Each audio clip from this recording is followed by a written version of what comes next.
രവി ചന്ദ്രമതിയുടെ അടുത്ത് പറയുന്നുണ്ട്, സുധിയെ നീ ഒരുപാട് ശല്യം ചെയ്യണ്ട, ചിലപ്പോൾ അവൻ ഇട്ടിട്ട് അവൻ്റെ ഭാര്യയുടെ കൂടെ പോകും എന്നൊക്കെ പറഞ്ഞിട്ട് പേടിപ്പെടുത്തുകയൊക്കെ ചെയ്യുന്നുണ്ട്.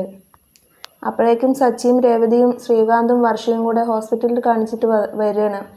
എങ്ങനെയുണ്ട്, ചെക്കപ്പ് ചെയ്തത്, കുഴപ്പമൊന്നുമില്ലല്ലോ എന്ന് ചോദിക്കുന്നുണ്ട് രവി. അപ്പോൾ കുഴപ്പമൊന്നുമില്ല അച്ഛാ എന്ന് പറഞ്ഞിട്ട് അവരിങ്ങനെ ഹോസ്പിറ്റലിലെ കാര്യങ്ങളൊക്കെ സംസാരിക്കുകയായിരുന്നു. അപ്പോൾ വർഷ മനസ്സിൽ വിചാരിക്കുന്നുണ്ട്, ഗുളിക മുഴുവൻ കഴിച്ചിട്ടാണെങ്കിലും ഞാൻ ഈ കുഞ്ഞിനെ ഇല്ലാതാക്കും എന്നൊക്കെ പറഞ്ഞിട്ട് രേവതിയുടെ അടുത്ത് ഗുളിക തരുമോ ചോദിക്കുന്നുണ്ട്. അപ്പോൾ രേവതി പറയുന്നുണ്ട്, വേണ്ട, ഞാൻ ടൈം ആകുമ്പോൾ എനിക്ക് എടുത്തു തരാം എന്ന് പറഞ്ഞിട്ട് ഗുളിക കയ്യിൽ കൊടുക്കുന്നില്ല.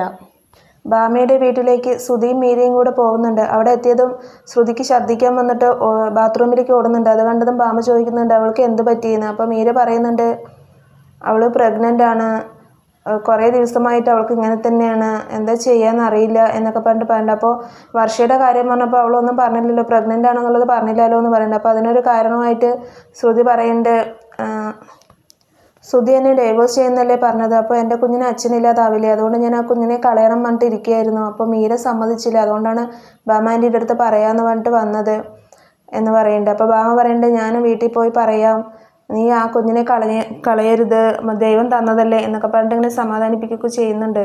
അത് കേട്ടിട്ട് അവരിങ്ങനെ ഉള്ളിൽ ചിരിച്ചോണ്ട് പുറത്തേക്ക് പോകുന്നുണ്ട്, മീരയും ശ്രുതിയും കൂടെ. ചന്ദ്രോദയത്തിലേക്ക് മധുസൂദനൻ വന്നിട്ട് രവിയുടെ അടുത്ത് ചോദിക്കുന്നുണ്ട്, ഞാൻ അകത്ത് കയറിക്കോട്ടെ എന്ന്.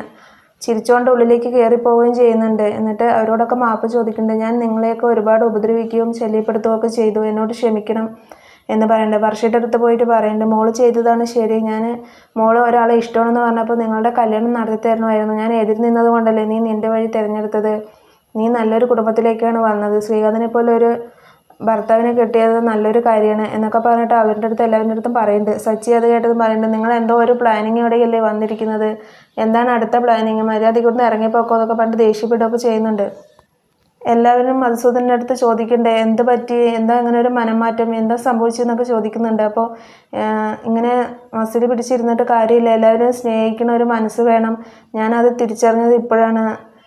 രവി, നിങ്ങൾ ഭാഗ്യവാനാണ്, ഇത്രയും നല്ലൊരു കുടുംബമല്ലേ നിങ്ങൾക്ക് കിട്ടിയത്, ഞാൻ എൻ്റെ മകളെ തള്ളിക്കളഞ്ഞപ്പോൾ നിങ്ങൾ സ്വന്തം മകളെ പോലെയല്ലേ വീട്ടിലേക്ക് കയറ്റിയത്, അവളെ നിങ്ങളെപ്പോലെ ആവണം എന്നാണ് ഇപ്പോൾ എൻ്റെ ആഗ്രഹം എന്നൊക്കെ പറഞ്ഞിട്ട് എൻ്റെ ഏറ്റവും വലിയ സുഹൃത്ത് നിങ്ങൾ മാത്രമായിരിക്കും എന്നൊക്കെ പറഞ്ഞിട്ട് രവിയെ കെട്ടിപ്പിടിക്കുകയൊക്കെ ചെയ്യുന്നുണ്ട്. സച്ചിക്കാണെങ്കിൽ അത് തീരെ പിടിക്കണമൊന്നുമില്ല. അയാളെ ഇറക്കി വിടാനൊക്കെ പോകുമ്പോൾ രേവതി സച്ചിയുടെ കയ്യിൽ പിടിച്ചിട്ട്, വേണ്ട, അവർ സംസാരിക്കട്ടെ, അത് എന്താ കാര്യം നോക്കാം എന്നൊക്കെ പറയുന്നുണ്ട്.